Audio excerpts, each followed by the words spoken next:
সুপ্রিয় শিক্ষার্থীবৃন্দ, আশা করি সবাই ভালো আছো। আজকে আমরা ইতিহাস ও সামাজিক বিজ্ঞান বইয়ের 52 পৃষ্ঠা থেকে শুরু করব। এখানে আমাদেরকে গণতান্ত্রিক পদ্ধতিতে সক্রিয় নাগরিক ক্লাবের সদস্য নির্বাচন করে নবম শ্রেণীর সক্রিয় নাগরিক ক্লাব আমরা গঠন করব। তো চলো আমরা দেখি কিভাবে একটি নির্বাচনের মাধ্যমে আমরা সক্রিয় নাগরিক ক্লাব গঠন করতে পারি। এই নির্বাচন পদ্ধতিটা সম্পর্কে আমরা এখন আলোচনা করব। সক্রিয় নাগরিক ক্লাব নির্বাচনের জন্য প্রয়োজনীয় পদসমূহ দেখব আমরা। সভাপতি, সহসভাপতি, সাধারণ সম্পাদক, কোষাধ্যক্ষ, পরিবেশ বিষয়ক সম্পাদক, প্রচার সম্পাদক, প্রকাশনা সম্পাদক, সদস্য লাগবে 4 জন।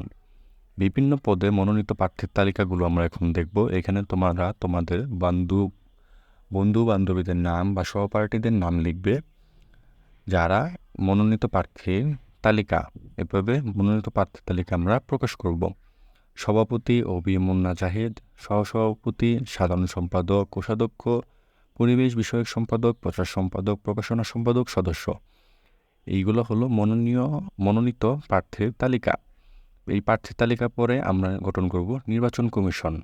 তোমরা 1 জন থাকবে নির্বাচন কমিশন এবং 2 জন থাকবে নির্বাচন কমিশন বা সহকারী নির্বাচন কমিশন।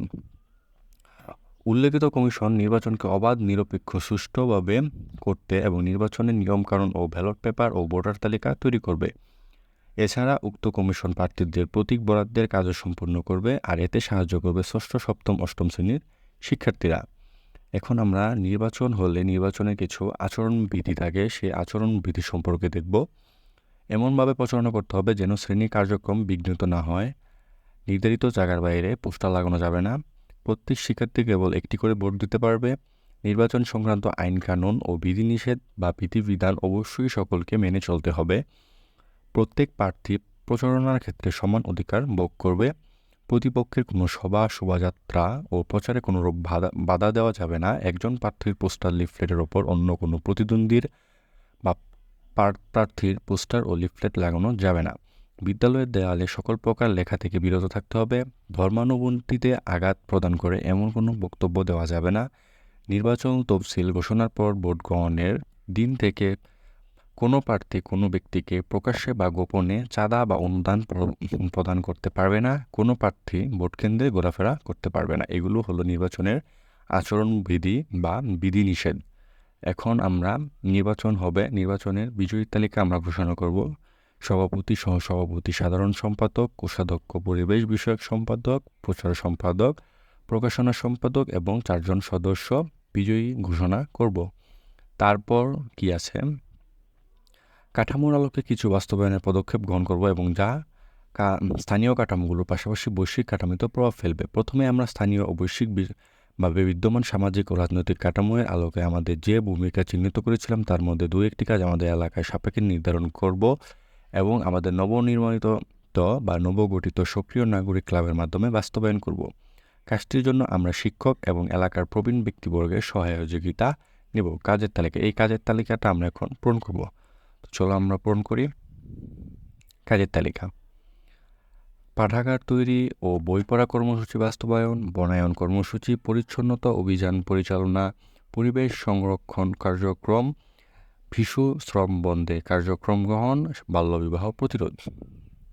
এখন যে কোনো একটা আমরা কাজ নিব, কাজ নিয়ে এটা আমরা করব। সক্রিয় নাগরিক ক্লাবের মাধ্যমে বাল্যবিবাহ প্রতিরোধে কর্মসূচি বাস্তবায়ন। তো চলো দেখি আমরা কিভাবে বাস্তবায়ন করেছি।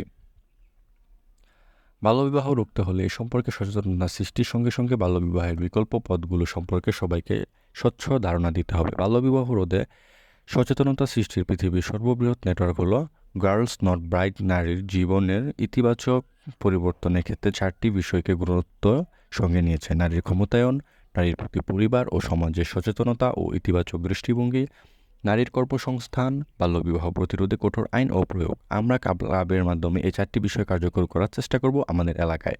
বাল্যবিবাহ প্রতিরোধে আমাদের প্রথম যে কাজটি করতে হবে তা হলো মেয়েদের নিরাপদ চলাচল বা নিরাপদ পথ চলা নিশ্চিত করতে হবে। এলাকার শিক্ষা প্রতিষ্ঠান, কর্মস্থল, রাস্তাঘাট, গণপরিবহনকে নারীবান্ধব ও যৌন হয়রানি মুক্ত করতে হবে। এজন্য ক্লাবের তত্ত্বাবধানে স্থানীয় আইন শৃঙ্খলা বাহিনীর সাহায্য নিয়ে সকল ইফতিজারদের বিতাড়িত করতে হবে। এরপর ক্লাবের পক্ষ থেকে মেয়েদের এই ব্যাপারে এবং পরিবারের দৃষ্টিভঙ্গি যাতে পরিবর্তন হয় সেই জন্য উঠান বৈঠক আয়োজন করতে হবে। মেয়েদের স্বাবলম্বী করে তোলার জন্য ক্লাবের পক্ষ থেকে বিভিন্ন মহলে চেষ্টা করে আমরা মেয়েদের কারিগরি ট্রেনিংয়ের ব্যবস্থা করব। এরপর কিছু এলাকায় কিছু বাল্যবিবাহ হতেই থাকবে, সেগুলো আমরা মাঠ পর্যায়ে তৎপর থেকে খবর পাওয়া মাত্র বাল্যবিবাহ প্রতিরোধী আইন এর সাহায্য নিয়ে এলাকায় বাল্যবিবাহের বিরুদ্ধে রুখে দাঁড়াবো। এই জন্য ক্লাবের সদস্যগণ নিজেদের বাড়ির আশেপাশে নজরদারি করবেন। তো এইভাবে আমরা আমাদের কাজগুলোকে বাস্তবায়ন করতে পারি। এরপর রয়েছে জাতিসংঘ গঠনের পটভূমি, এগুলো তোমরা রিডিং পড়ে নেবে। প্রথম মহাযুদ্ধ, দ্বিতীয় মহাযুদ্ধ, এগুলো তোমরা রিডিং পড়ে নেবে।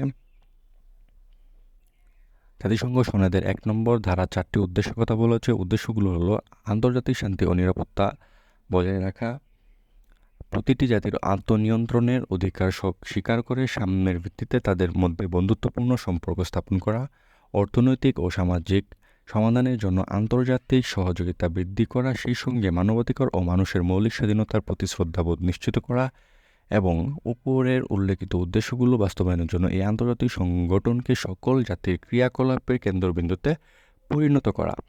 তো এই জাতিসংঘের এখানে 7টি নীতি দেওয়া আছে। জাতিসংঘের অঙ্গ শাখাসমূহ হলো সাধারণ পরিষদ বা জেনারেল অ্যাসেম্বলি, নিরাপত্তা পরিষদ বা সিকিউরিটি কাউন্সিল, অর্থনৈতিক এবং সামাজিক পরিষদ economic and social council, OC পরিষদ বা ট্রাস্টশিপ কাউন্সিল, আন্তর্জাতিক বিচার আদালত বা ইন্টারন্যাশনাল কোর্ট অফ জাস্টিস।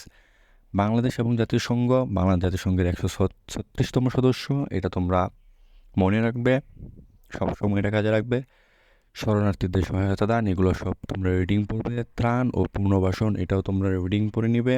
মহাসচিবের বাংলাদেশের সফর, এটাও তোমরা রিডিং পড়বে। জাতিসংঘের যেসব সংস্থা বাংলাদেশে কাজ করছে তাগুলো হলো ইউএনডিপি, ইউনিসেফ, ইউনেস্কো, ফাও, হো, ইউএনএইচসিআর এবং ইউনিফেম, এগুলো তোমরা দেখবে।